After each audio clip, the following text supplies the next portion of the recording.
Let's get right into it. Number 10. Spartan baby tossing. You know that famous story about Spartans throwing their weak babies off cliffs? Turns out that's about as real as your friend's Canadian girlfriend. For centuries, everyone believed that Spartan officials would inspect newborns and toss the defective ones off Mount Taygetus. It was like some kind of ancient quality control system, but with babies. This story got so popular that it even made its way into history textbooks and documentaries. People loved it because it fit perfectly with our image of Spartans being these hardcore warriors who had no chill. Scientists recently decided to check out this infamous baby-tossing cliff. They dug up the area where all these supposedly rejected babies should have been. No pile of infant bones. Instead, they found remains of teenagers and adults. Turns out this place was actually just a regular execution spot for criminals. It's like finding out your local haunted house is actually just a Walmart storage facility. The craziest part is we can trace this whole baby-tossing myth back to just one ancient writer who probably had beef with Sparta. It's like that one guy in high school who spread rumors about everyone he didn't like. Only this rumor lasted for 2,000 years. Modern historians now think Sparta actually had a pretty normal infant mortality rate for ancient times. They weren't running some kind of ancient baby Olympics where you either stick the landing or you're out. Everyone believed this for so long because it made for a better story than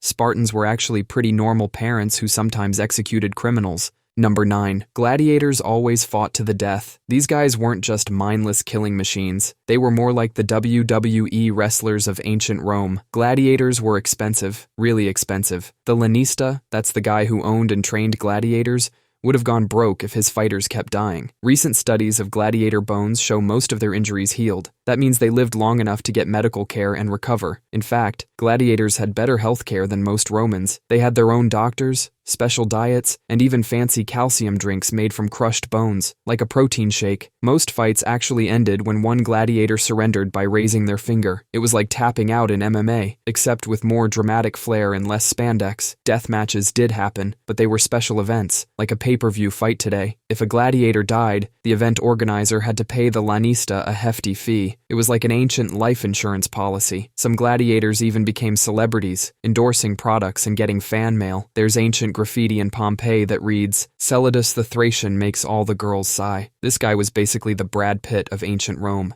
Number 8. The Iron Maiden's medieval reign, the most metal torture device that never existed. You've probably seen it in movies or museums. A human-sized metal coffin lined with spikes that would slowly close and turn someone into human Swiss cheese. Pretty horrifying, but it's completely fake. The Iron Maiden is basically the medieval equivalent of a movie prop that everyone thought was real. It was actually created in the 1800s by a museum curator named Samuel Ritter von Berger. This guy was like the P.T. Barnum of medieval history. It's like taking your grandma's old sewing machine, adding some blades to it, and telling people it was used to make deadly sweaters in the 1950s. Museums started copying his fake torture device. They were basically doing the medieval version of buying knockoff Gucci bags. Soon there were Iron Maidens popping up everywhere, each one claiming to be authentic. It's like they were trying to outdo each other in a who can make the scariest fake torture device competition. Not a single historical document from the Middle Ages mentions anything about an Iron Maiden. You'd think if someone invented a giant spike-filled death coffin, somebody would have written about it. Like, "Dear Diary, saw this crazy new torture device today. Really puts the thumbscrews to shame." But nope, not one word. The closest thing they had was something called a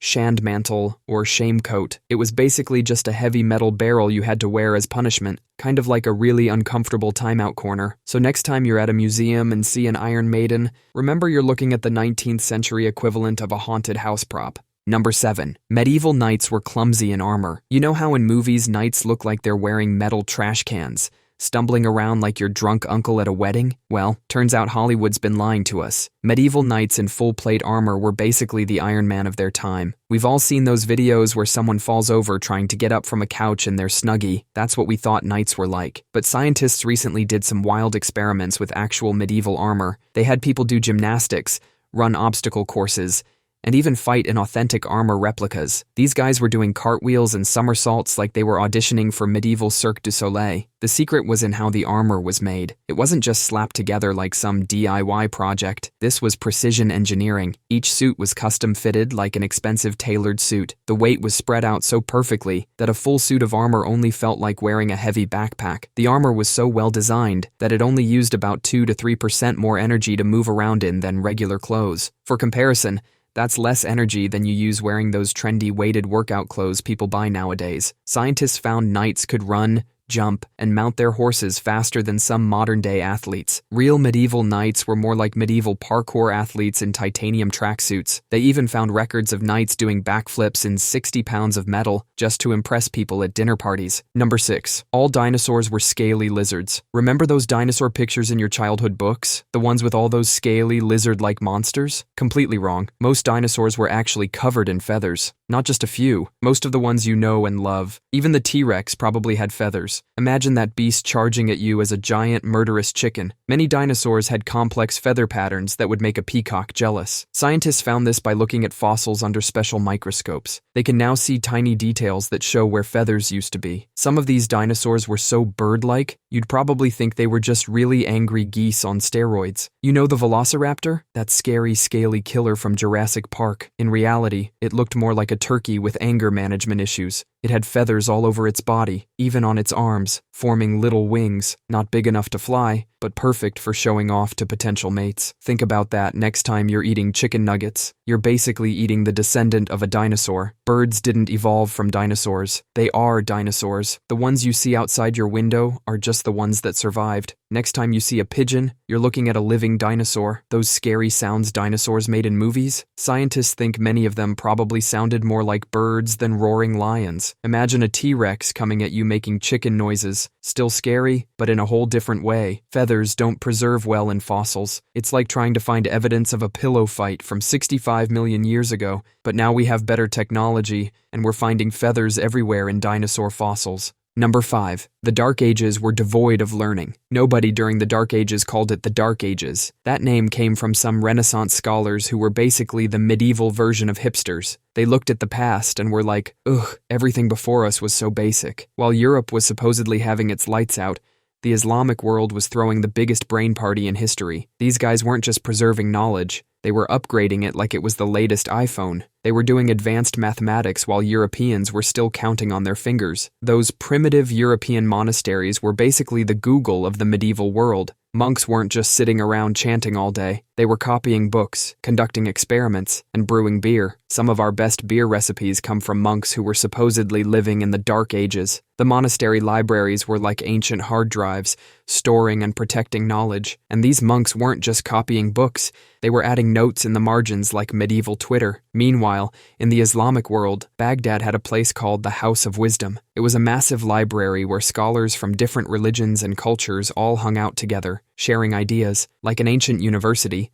Except instead of student loans, you got paid to study there. They were translating Greek and Roman texts while also creating new knowledge in mathematics, astronomy, and medicine. These scholars invented algebra. They also made huge advances in medicine, figuring out things like how the eye works and how diseases spread. They even performed cataract surgery, while most European doctors were still suggesting leeches for everything. Number 4. Cleopatra's snake suicide. For centuries, we've been told this dramatic story about how Cleopatra killed herself by letting an asp bite her breast. But scientists have been looking at this story, and they're calling BS. First off, using a snake to kill yourself is about as reliable as using Internet Explorer. You don't know when it's going to work, if it's going to work, or if it's just going to sit there doing nothing. Cleopatra was one of the most powerful women in history. She'd just lost everything to the Romans. Would she really trust her final moments to a snake that might be having a lazy day? And getting a snake to bite exactly where you want it is like trying to get your cat to sit where you want it. Cleopatra wasn't just a queen. She was basically the ancient world's leading expert on poisons. Scientists now think she probably used a fast-acting poison mixture, something quick, reliable, and way less dramatic than a snake. The Romans pushed the snake story because they wanted to make Cleopatra look exotic, mysterious, and a bit unhinged. The snake was perfect for their propaganda. It played into all their stereotypes about Egyptians being dramatic and obsessed with weird rituals.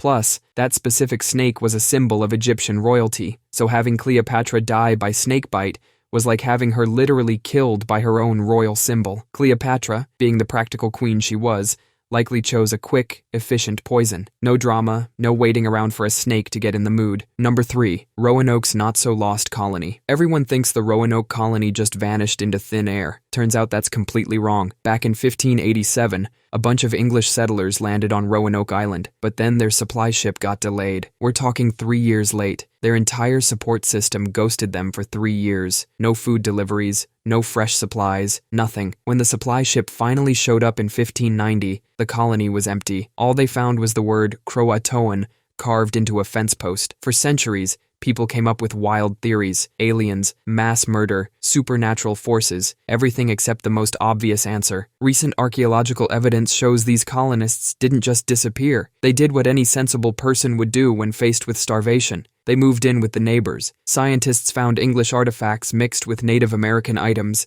at sites in Hatteras Island, formerly called Croatoan, and other nearby native settlements. They even found English-style pottery being made with Native American techniques. DNA analysis of local families shows European ancestry mixing with Native American lineages around that time. These colonists didn't just move in, they became part of the community. The real mystery isn't where they went, it's why it took us 400 years to figure out something so obvious. Number 2. Rasputin was impossible to kill. You've probably heard the story about Rasputin being harder to kill than a cockroach in a nuclear bunker. The story goes that his assassins first tried to poison him with enough cyanide to unalive an entire yoga class, but Rasputin just kept eating the poisoned cakes like they were samples at Costco. Then they shot him multiple times, but he got up and started chasing them around like some kind of bearded zombie. Finally, they had to throw him in a frozen river, where he supposedly died trying to claw his way through the ice. Modern scientists looked at the autopsy reports and were like, yeah, that's not what happened. Turns out Rasputin was about as hard to kill as any other Russian monk who spent too much time giving private healing sessions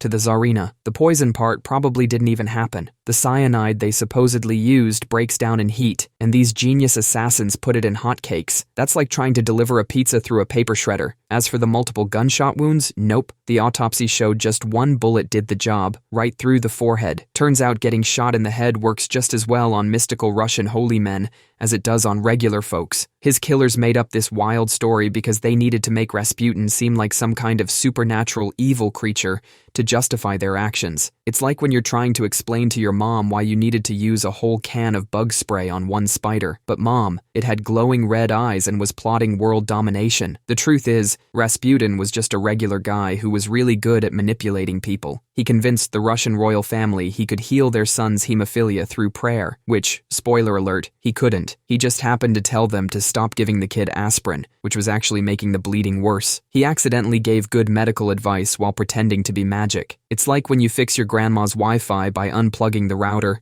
and plugging it back in, and now she thinks you're a computer wizard. Number 1. Piltdown Man Fossil Fraud. Back in 1912, an amateur archaeologist named Charles Dawson shows up with what he claims is the missing link between apes and humans. He says he found these skull fragments in a gravel pit near Piltdown, England. The British scientific community loses their minds over this discovery. Finally, proof that humans evolved in England. Take that, German scientists, with your Neanderthal findings. The skull had a human-sized brain case but an ape-like jaw, exactly what everyone expected to find in a missing link. For 40 years, this skull was displayed in museums, featured in textbooks, and studied by experts. Scientists built entire careers around studying this ancient ancestor. Then in 1949, new dating methods showed this wasn't an ancient fossil at all. The skull was human, probably only a few hundred years old. The jaw was from an orangutan, filed down to look worn. Someone had stained the bones with chemicals to make them look ancient. It was basically the archaeological equivalent of using Instagram filters